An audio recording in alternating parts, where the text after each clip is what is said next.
against the odds, I'm a beast through the veil. Tunnel vision, know the rail, punch it through like braille.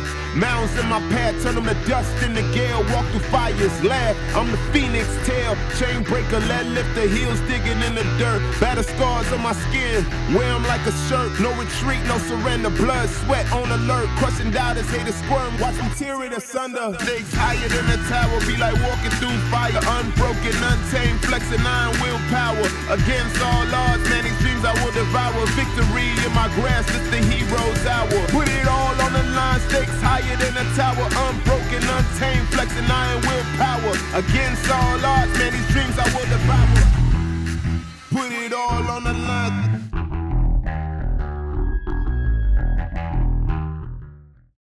Despite usually being the most covered branch of any military, Special Operations Forces often attract the most public attention. This is because they represent the best of the best and are tasked with the hardest missions, yet are rarely seen in action. For a long time, only a few of their operations were widely known, with most of the people primarily remembering Operation Nimrod, Entebbe, and Neptune Spear. Like many other things, the war in Ukraine has changed that, filling the record with dozens of high-profile examples of special operations work that everyone can see. In fact, as this video is being made, Ukraine stands out as a country with unparalleled experience in modern warfare, a highly diverse special operations structure, and one of the largest, if not the largest, special operations forces in the world.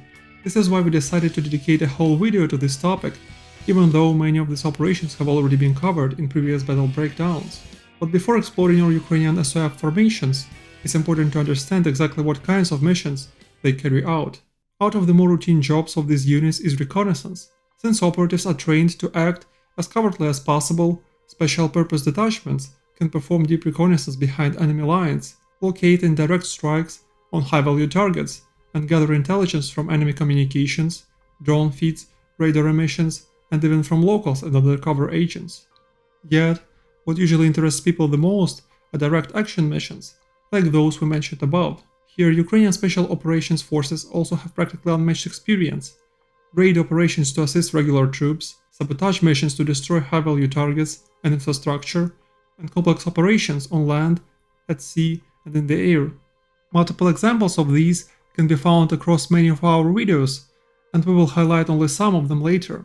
In addition, Spec Ops are responsible for unconventional warfare measures, such as organizing and arming resistance networks, psychological and cyber operations, and counter-sabotage missions. Finally, more specific and complex tasks also exist, including combat search and rescue, and the extraction of both humanitarian and intelligence assets from dangerous areas. Now, we will begin with a brief dive into history. As with all branches of the Ukrainian military, after the annexation of Crimea in 2014 and the beginning of the war in Donbass, the country's Special Operations Forces went through a complete overhaul, both to adhere to NATO standards and to effectively counter the challenges of hybrid warfare against Russia. In their modern form, the Ukrainian Special Operations Forces, known in Ukrainian as SSO, were officially presented in 2016 as a completely separate branch of the armed forces. This reorganization followed the model used by many NATO countries, particularly that of the United States, where SOF operate as an independent and highly flexible service. By 2019, the 140th Special Purpose Center became the first special operations unit from the known NATO country to be fully certified by NATO.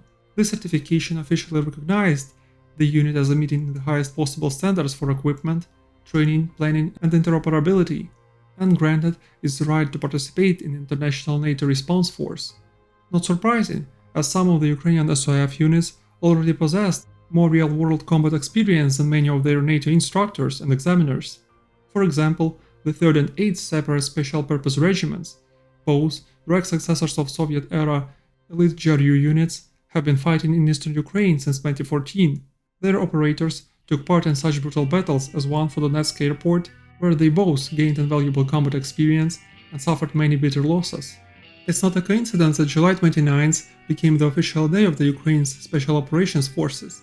It serves as a memorial day for the 2014 Loteshova operation, where a detachment from the 3rd Special Forces Regiment entered Donetsk region to rescue a downed Su-25 pilot. The group, led by Lieutenant Colonel Serhiy Lysenko, was betrayed by a local collaborator and ambushed by Russian-backed militants. Outnumbered and surrounded, the commandos fought to the last bullet, with 10 being killed and 5 captured after fierce resistance. Though this mission ended in tragedy, it marks the beginning of a profound transformation of Ukrainian Special Operations community, a slow but determined reform that forged one of the most skilled and battle-hardened forces in the world by 2022. This notion is celebrated on May 27th, the second official day of Ukraine's Special Operations Forces, commemorating the day of liberation of Donetsk airport by Ukrainian Spec Ops regiments.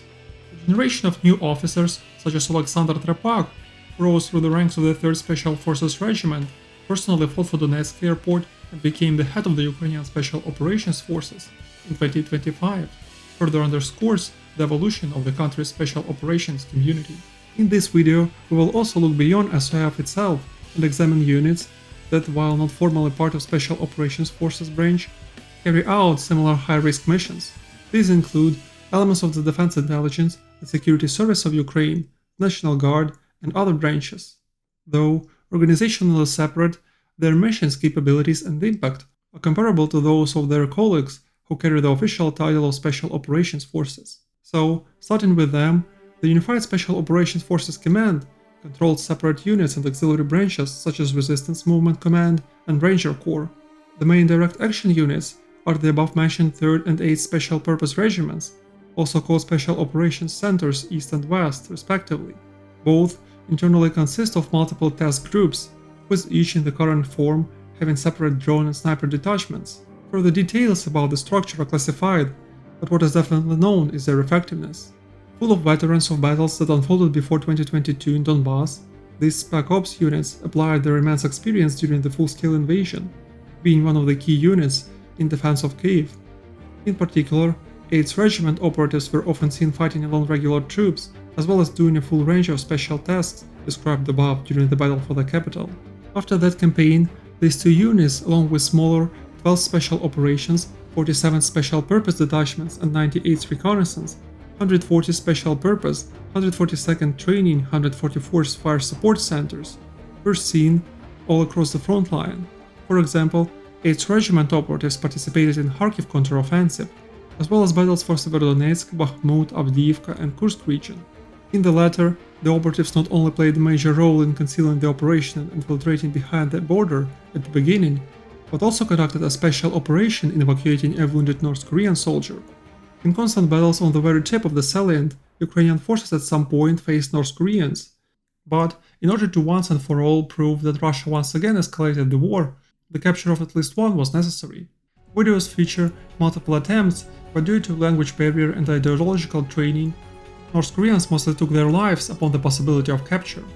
Yet, in coordination with other forces, eventually, operatives of the 8th Regiment have managed to repel the assault in such a way that one of the adversaries they needed was wounded, and it was possible to treat him on the spot and evacuate across the front line. This is a classical example of the task that only Spec Ops could perform. It's also important to highlight that most of the Ukrainian SOF units feature the highest grade drone detachments. In the same Kursk offensive, about which we have actually made a separate video, the 8th Regiment drones destroyed dozens of regular Russian vehicles, as well as assisted in the destruction of high-value targets, such as pontoon bridges, directing HIMARS strikes. In 2025, in the same Kursk region, but after the general retreat, the 8th Regiment drone detachment has managed to track and heavily wound General Isadullah Abachev, deputy commander of the Russia's Group of Forces North, since it was done at significant distance from the Ukrainian positions between 30 and 40 kilometers. There was likely a pretty complex preparation behind the operation, as regular FPVs usually can't reach that far without modifications or signal repeaters. Add to that the apparent deep intelligence gathering, as the general was caught right in the middle of the trip. Similar so-called middle and deep strikes at some point became a mundane work for SSO, once again highlighting their adaptability in reaching high-value targets. The 3rd Special Operation Regiment also does not lag behind in drone capabilities. Its drone detachments, Tactical Group Medoid and Requiem Group, have destroyed dozens of high-value Russian targets, including high-end air defense, radar and electronic warfare systems. Those targets are often well behind the front line, so every mission requires extensive planning and precise execution, possible only because of the specialized skills and equipment available to Spec Ops units. Under Special Operations Command, there is also a Genius drone detachment, which often reinforces critical parts of the front line and focuses on a wide range of targets. Meanwhile, The 98th Reconnaissance, 140th Special Purpose, 142nd Training and 144th Fire Support Centers were often seen performing similar strikes, only across the Dnipro River in the Kherson region. In addition, these units regularly carried out raids on Russian positions, keeping the enemy constantly on edge and forcing them to maintain significant troop concentrations along the riverbank. Notably, they frequently operated alongside another elite unit under the Special Operations Command, the 73rd Naval Center of Special Operations. Similar to 8th Regiment, the 73rd is one of the older and more well-known formations within the Special Operations Forces, founded in 1992. Its operatives have fought across the entire country, from Mariupol and Bakhmut to as far as Kursk region. Now, officially known as the Special Operations Center South, it specializes in marine reconnaissance, sabotage, underwater mining and demining, and the seizure of vessels and coastal installations. The center was heavily involved in the fighting for the islands of the Dnipro River, as well as in operations in the Black Sea. One of its most notable achievements was liberation of Snake Island in July 2022. During this operation, combat divers of the 73rd cleared coastline of mines, enabling the main assault group to land and secure the area. They were assisted by the commandos of the 801st Special Underwater Counter-Sabotage Detachment, the only Spec Ops unit left under the command of the Ukrainian Navy. Following the liberation of the right bank of the Dnipro River in the Kherson region, the center continued to conduct multiple raids across the river. On August 8, 2023, together with operatives of the Defense Intelligence, Shaman Battalion, they probed Russian positions near Kozachye Lagery, successfully crossing the river and establishing a foothold west of the town. The raid resulted in the capture of 11 Russian servicemen, including Major Yuri Tomov, commander of the Battalion 1822. The officer provided significant intelligence, which allowed Ukrainian forces to conduct deeper reconnaissance operations near Krynki. Some missions, such as repeated attempts to land on the Tendrivska Spit, were not successful and led to quite high losses. However, the overall track record of the unit remains exceptional, marked by numerous successful raids, high-value targets eliminated, and large amount of intelligence gathered. The same goes for the Special Operations Centers, which for years have tied down substantial Russian forces along the river throughout a combination of fast boat raids, FPV drone attacks, and diversionary operations. We covered all of these actions in our video about the Dnipro River campaign. In addition to its direct action and support units, the Special Operations Forces Command also oversees 4 information warfare centers. We discussed them briefly in our video about the Kursk offensive, but in short, their work focuses on manipulating the enemy's perception of the battlefield. These centers use a combination of electronic warfare, cyber activity, and psychological operations to create false impressions of troop movement or attacks, disrupt Russian communications, and influence enemy decision-making through misinformation. Finally, another cluster of units under the Special Operations Forces is responsible for unconventional warfare and is often referred to as the Resistance Movement. Its operatives coordinate with supporters of Ukraine in occupied territories, who not only provide intelligence but also carry out acts of sabotage against Russian forces and infrastructure, maintaining constant pressure even deep behind enemy lines.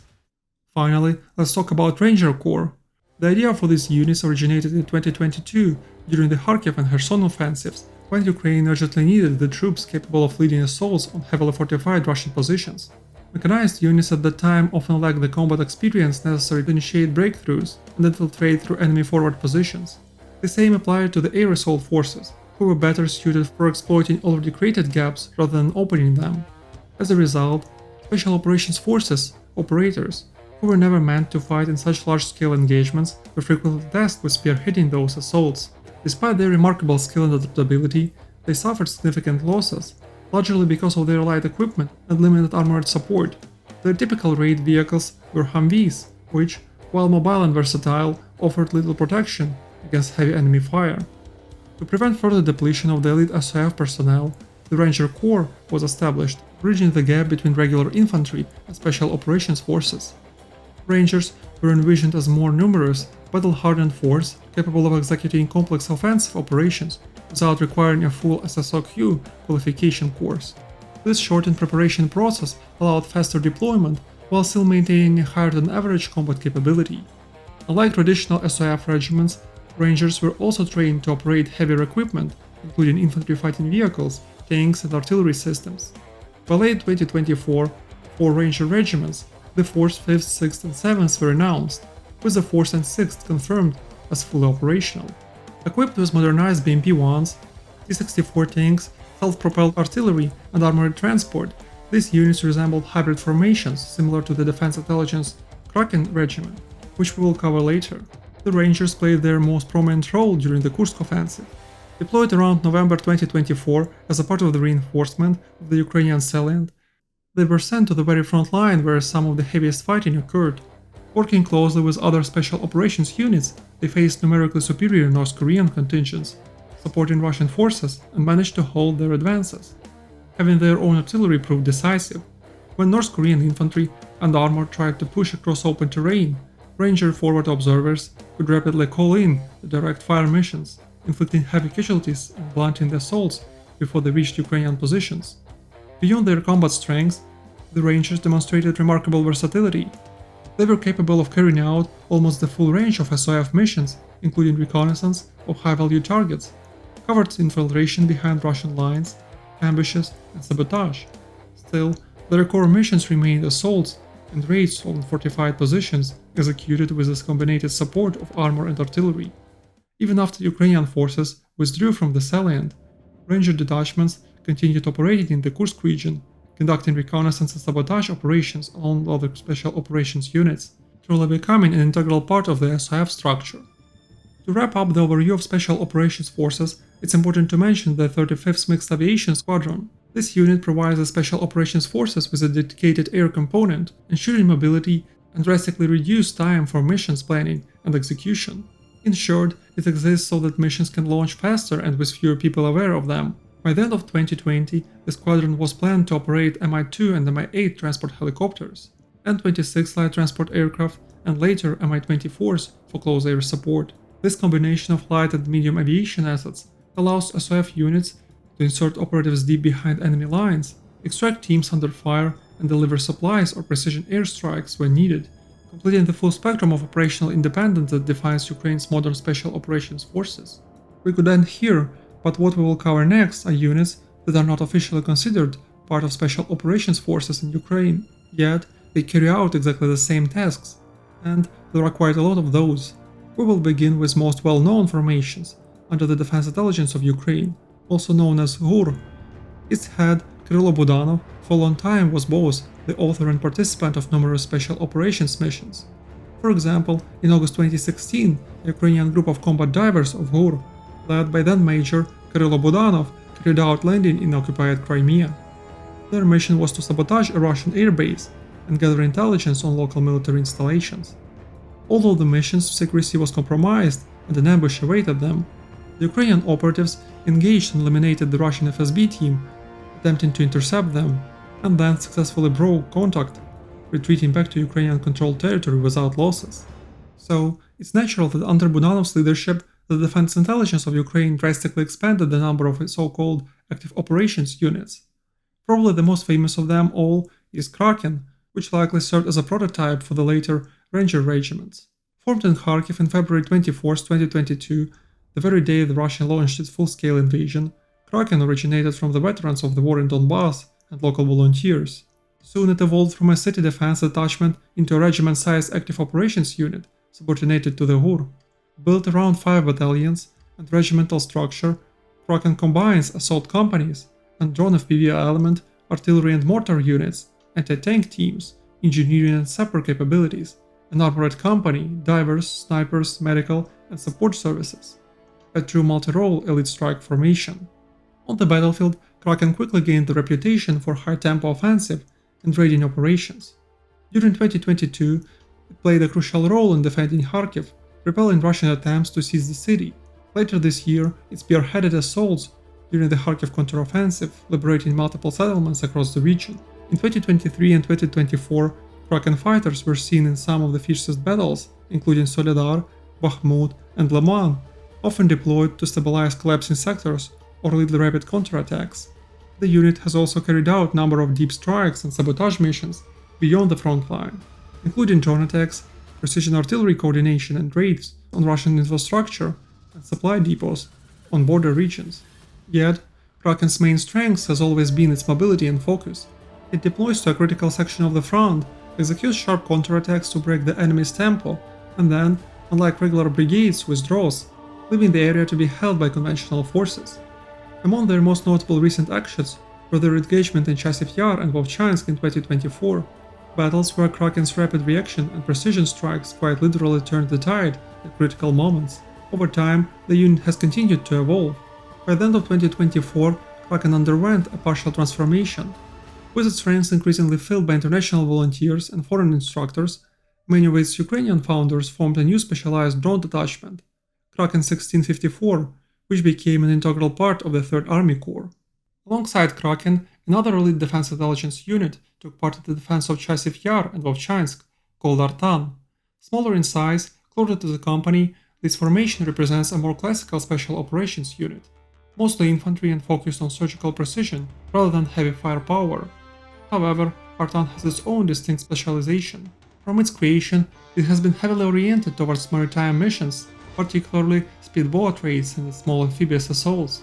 The unit, together with operatives from the Hur formations and SBU Alpha, which we will discuss later, participated in key attempts to liberate Snake Island. As we covered in details in our Battle for Black Sea video, these missions stand among the most daring special operations of the early full-scale war. Still, it's worth briefly revisiting this episode.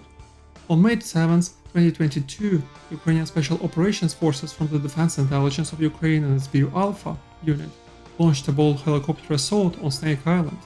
4 Mi-8 transport and 4 Mi-24 attack helicopters approached the island at low altitude. Under immense risk, the commandos landed, divided into small groups, and stormed Russian positions clustered around the island's museum and lighthouse. Ukrainian operatives managed to neutralize most of the Russian garrison before withdrawing as Russian naval and air retaliation became imminent. Just 2 months later, after Russian forces finally abandoned the idea of maintaining control over the strategically vital island, which blocked Ukrainian shipping routes from Odessa and Mykolaiv, operatives of the 73rd Naval Center of Special Operations landed on July 7, 2022, raising the Ukrainian flag over Snake Island once again. One of Artan's unsuccessful but notable missions followed soon after, a series of raids across the Dnipro River in late 2022 aimed at recapturing the Zaporizhzhia nuclear power plant. Several landings were made under heavy fire, but facing Russian armor and helicopter support, the operatives suffered losses and were forced to retreat. It was a hard-earned lesson that later shaped Artan's tactics. By 2023, the unit achieved greater success along the Dnipro front line, conducting hit-and-run speedboat raids that destroyed Russian observation posts along the riverbanks. The Maritime Center Viking, about which there is almost no information, likely was founded to replicate such raids too. Similar high-risk missions were carried out by another prominent Hur formation, Bratstvo, which means brotherhood in Ukrainian. On August 24, 2023, Ukrainian Independence Day, operatives of the Artan and Bratstvo conducted the first landing on the coast of Crimean Peninsula since 2016. Around 20 elite commandos approached Cape Tarkhankut on individual jet skis and launched a surprise attack on the Russian base of the 3rd Radiotechnical Regiment. In the ensuing firefight, the Ukrainians eliminated over 30 Russian personnel, destroyed radar installations and antennas with grenade launchers, and then withdrew back to the sea. All 20 operatives successfully returned to Ukrainian-controlled territory. While Artan continued to operate in the Black Sea, contesting Russian control over offshore gas platforms used for reconnaissance equipment, Bratstvo shifted its focus inland, conducting multiple deep infiltration raids inside Russian territory. These missions, though not always successful, as several teams were ambushed during operations, became the signature tactic of the unit, reflecting both its daring approach and Ukraine's growing capability for cross-border special operations. Originally, Battalion Bratstvo was founded in the wake of the full-scale Russian invasion by volunteers from political parties of the same name. After taking part in numerous key operations, including the battle for Kyiv, Bakhmut and Kharkiv counteroffensive, the unit was eventually absorbed into defense intelligence. More specifically, Bratstvo appears to be integrated as a part of the Timur Special Unit, a formation of defense intelligence named after the call sign of its commander. Within the same framework, another elite formation, the Stugna Special Unit, operates alongside Bratstvo. Stugna also participated in landings in Crimea and is tasked with deep rear sabotage and reconnaissance operations, extending the reach of Ukrainian special operations far behind enemy lines. Under the umbrella of Timur Group, there are also multiple smaller special operations units, most of which are highly secretive. One key similarity stands out across all of them. In one way or another, these units are formed strictly from volunteers. This is likely the main reason why GUR decided to invest in their development and eventually absorb them.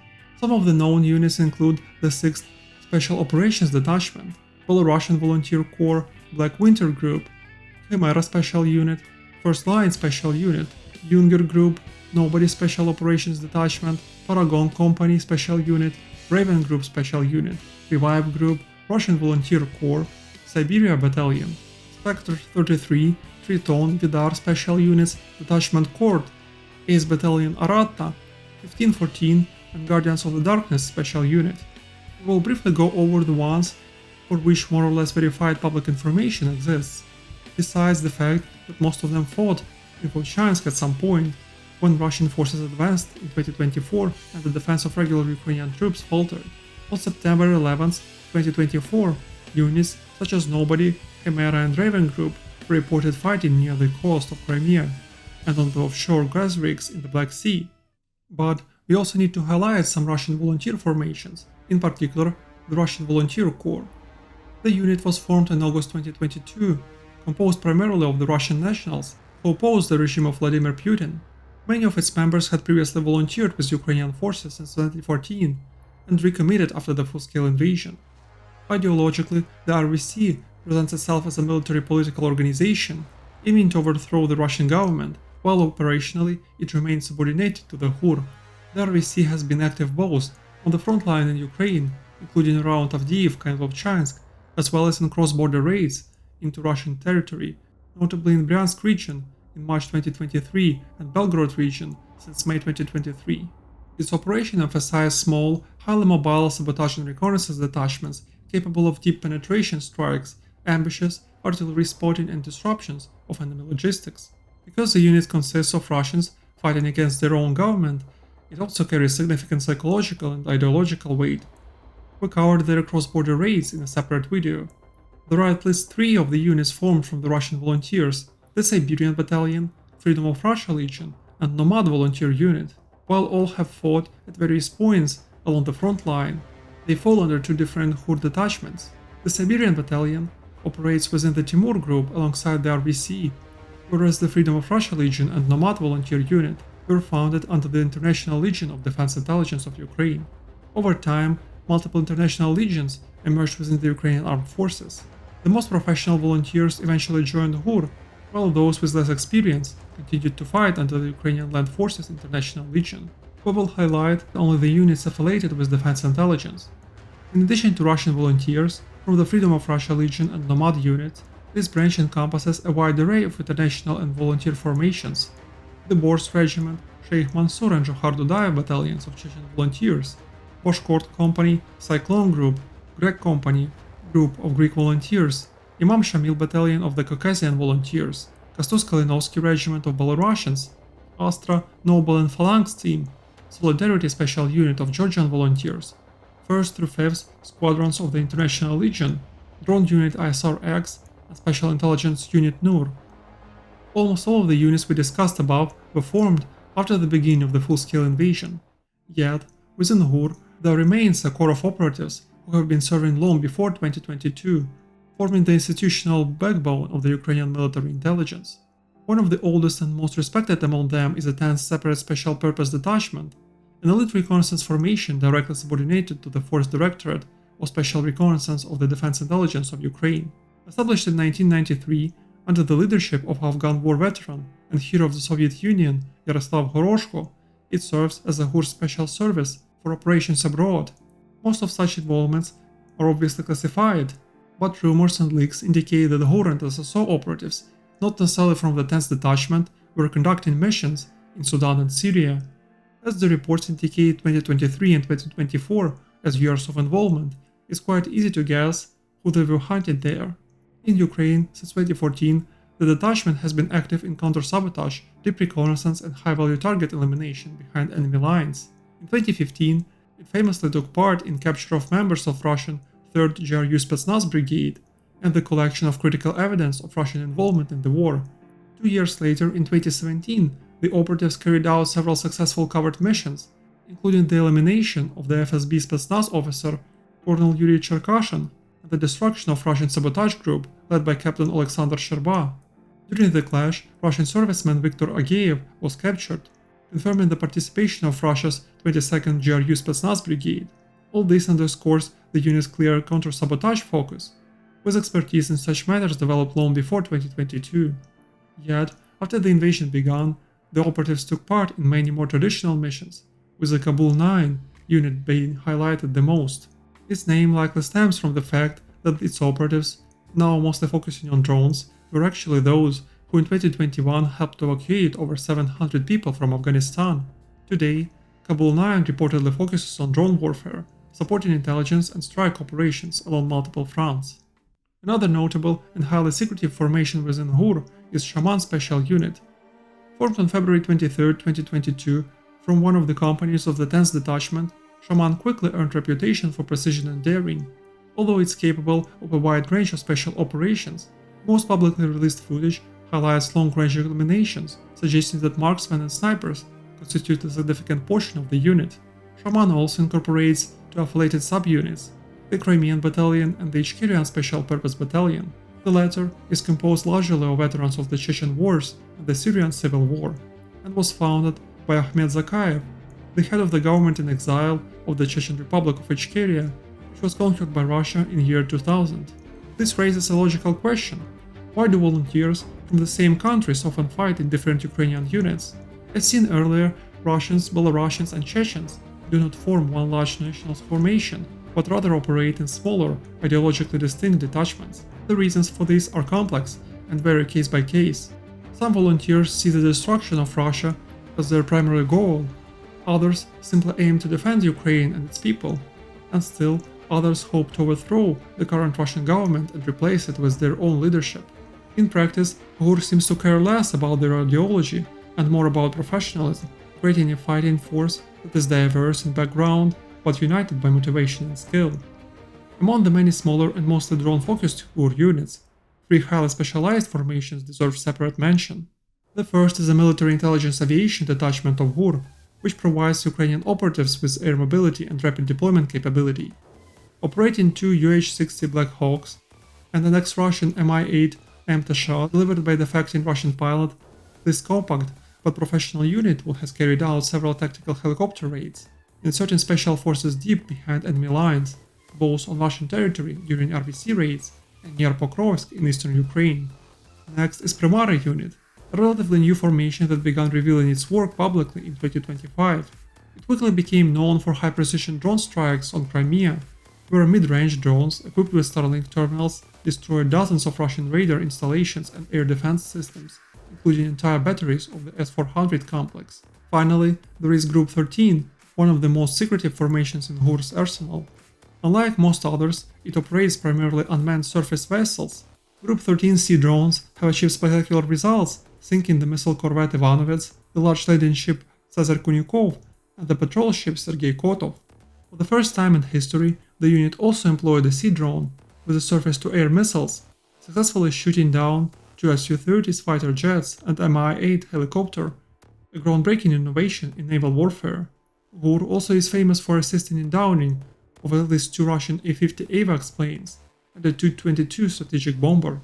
It's unknown what unit was responsible for that, but both operations are clear examples that GUR can meaningfully contribute to air warfare too. To sum things up, the Defense Intelligence of Ukraine commands an exceptionally diverse array of both specialized and conventional special operations units. Even though they do not formally fall under Special Operations Forces Command, omitting them would be a serious injustice. Still, the existence of numerous elite formations outside of unified command structure somewhat undermines the idea of centralized coordination and shared experience. Yet, this organizational complexity reflects the extraordinary circumstances of nation fighting for survival. Once the war ends, or at least stabilizes, Ukraine will likely conduct a comprehensive review of its special operations architecture, consolidating overlapping formations into a more streamlined and standardized command system. Now, we will move to discuss the brief history of Special Operations Units of the Security Service of Ukraine. Also called SBU, is Ukraine's main domestic intelligence and security agency, created in September 1991. Since 2014, it has been central to counterintelligence, counter-espionage, and counter-sabotage efforts against Russian influence and operations. In the period between 2014 and 2022, SBU had quite mixed record, as efforts to rethink its place in society led to the service being filled with many Russian agents. After widespread allegations of failure to stop treason and infiltration during the early stages of the full-scale invasion, President Zelensky removed Ivan Bakanov, his personal friend, from the day-to-day command and appointed Vasyl Malyuk as an acting head, and later formally the head, the move that started a deep purge and reimagining of the whole organization. Under Malyuk, the SBU has quickly expanded and militarized many of its capabilities, reorienting from purely domestic counterintelligence towards developing additional capabilities and strengthening their own Spec Ops units. The SBU's main special operations arm, the Special Operations Center Alpha, now routinely integrate elite Spec Ops operatives, dedicated FPV drone teams, naval unmanned systems, and refined intelligence gathering techniques to identify and eliminate high-value targets, both on front line and thousands of kilometers from Ukrainian border. In practice, this transformed the unit from force that primarily neutralized saboteurs and protected critical infrastructure into one that plans and executes complex frontline raids, urban hunter-kill operations against high-value targets, and coordinates strikes against logistics nodes in the enemy rear. We have already covered many of these SBU operations in detail. We will only briefly review some of them here. One of the most prominent recent examples is Operation Spiderweb, a mass drone offensive targeting aviation and logistics infrastructure deep inside Russian territory. This campaign, planned and orchestrated by the SBU, employed a network of civilian drivers for hire within Russia to transport and deliver concealed launcher containers packed with FPV drones. These mobile launchers were distributed across multiple regions, forming a dispersed grid of launch positions, much like Spiderweb, from which simultaneous attacks were launched against Russian airfields, destroying at least half a dozen of strategic bombers and severely damaging several other aircraft. The SBU also has become one of the Ukraine's most effective operators of mid-range and deep strike drones. Using systems such as mid-range FP2 and other long-range variants, SBU units has carried out repeated attacks against high-value targets far behind the front line. This includes strikes on logistical trains, air defense systems, command centers, and fuel depots, often the kind of targets that Russia previously considered to be out of reach. Deep strike drones variants also have been used against oil refineries and energy infrastructure targets, sometimes thousands of kilometers inside Russian territory, ramping up pressure on Russia's already strained economy. The SBU's attacks against the Crimean Bridge are also symbolic. Beyond its practical role as Russia's main supply artery to the southern front, the Kerch Strait Bridge stands as a powerful symbol of the claimed reunification of Crimea. Following its illegal annexation in 2014, the SBU has damaged the Crimean Bridge several times since the war started, with the first being on October 8, 2022, when a truck bomb was detonated on bridge while being next to the fuel train, which sent a section of the roadway tumbling into the sea and ignited a massive fire. Less than a year later, the bridge was hit again, this time by two unmanned surface vessels packed with explosives. The drones stamped into support pillars with enough force to collapse another section of the roadway, forcing the bridge to close for vehicles for another 3 months. These strikes are a part of broader and increasingly sophisticated maritime campaign being conducted by the SBU that they have been developing and deploying a new class of remote-controlled Sea Baby drones. With a range of 2,000 kilometers and payload of 2 tons of TNT, such drone strikes have already been successful against multiple Russian vessels, from frigates to missile carriers, prompting the Russian Navy to relocate its main Black Sea base from the Sevastopol to Novorossiysk. The SBU's capabilities are not limited to drone strikes. Its Spec Ops operatives, particularly from the Alpha unit, have proven themselves on the ground. During the initial stages of the Ukraine's push towards Kursk, they carried out a series of raids that made breakthrough possible and resulted in the capture of around 100 Russian soldiers just in a single operation. Not only that, their success on the ground is overshadowed by their effectiveness in the skies.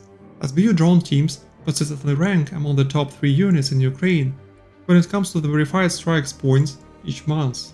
Beyond the drone strikes on Russian soldiers, equipment, infrastructure, and logistics, the SBU also focused some of its attention on targeted eliminations of senior figures tied to the war effort.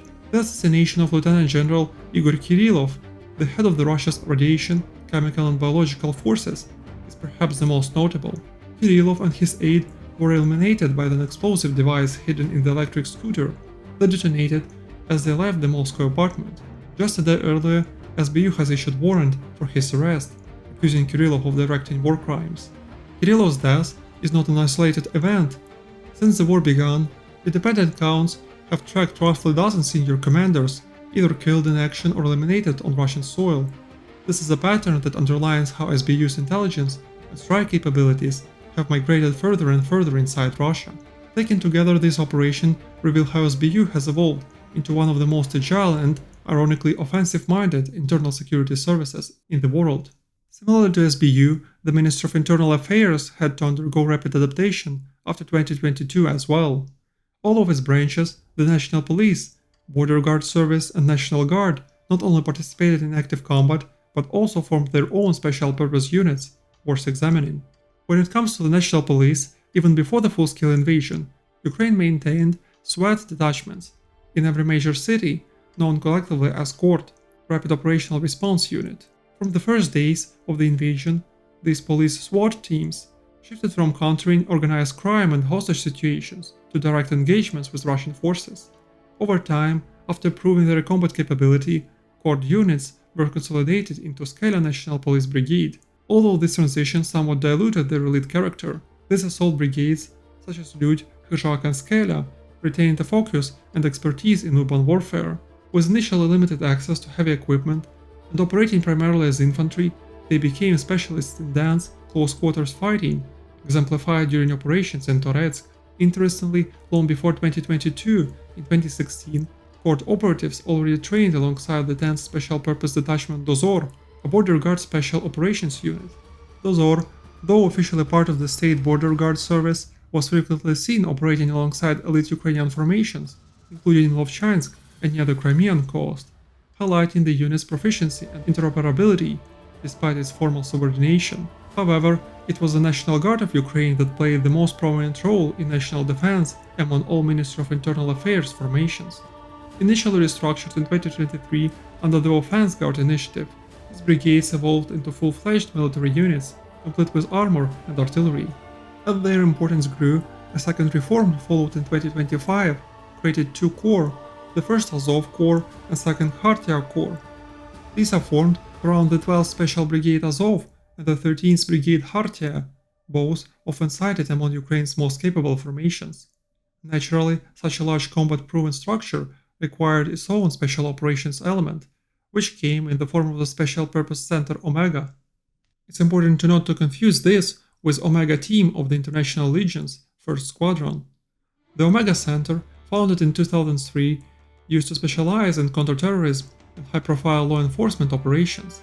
In 2014, the center became one of the first units sent to fight against Russian saboteurs in Donbass, which defined its further transformation into a real Spec Ops unit. With the start of the full-scale war, however, the center expanded into the robust multi-role formation comprising of 5 operational detachments. Its operatives are highly skilled in infantry and anti-armor warfare, as well as advanced drone operations.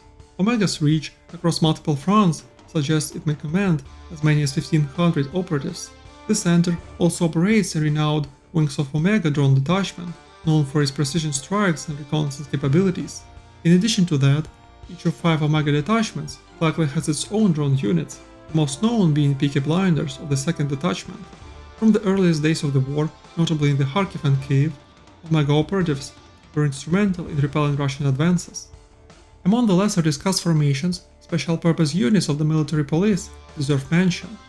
While military police functions were largely neglected in such a large-scale combat, parts of the force were restructured into 17th, 18th, 19th special purpose centers, formations likely modeled after the older 138th Special Purpose Center established under the military police in 2006. Originally tasked with counter-sabotage and counter-terrorism, these units have since taken on roles nearly indistinguishable from standard special operations forces.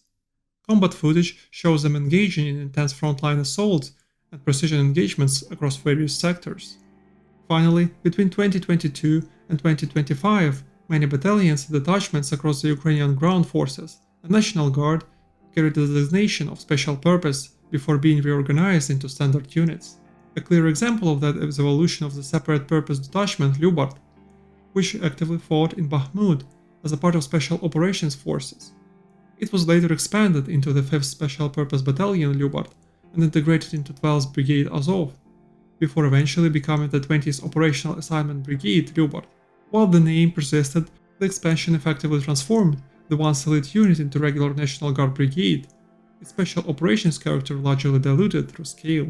But what remaining robust Special Operations Unit structure reflects is extreme adaptability and resilience. Ukraine's Special Operations Forces and affiliated units have transformed from a handful of elite detachments before 2014 into a cohesive and elite fighting force by 2022. Most importantly, however, after 2022, their numbers, scales and reach further expanded to match the unprecedented scale of the conflict. In a few years of the war, every branch of elite operatives in maximum capacity integrated land, sea or air drones, relying on them to quickly multiply adversary losses. Far surpassing colleagues from any other country, they collectively performed hundreds of missions, the most famous of which we mentioned today. Together with that, the units remain quite sharded, and so is that immense experience. To preserve their hard-won edge, future reforms must focus on unifying these forces under a coherent framework. For now though, Ukraine's SOF stand at the forefront of innovation, setting a standard that the rest of the world is still trying to catch up with.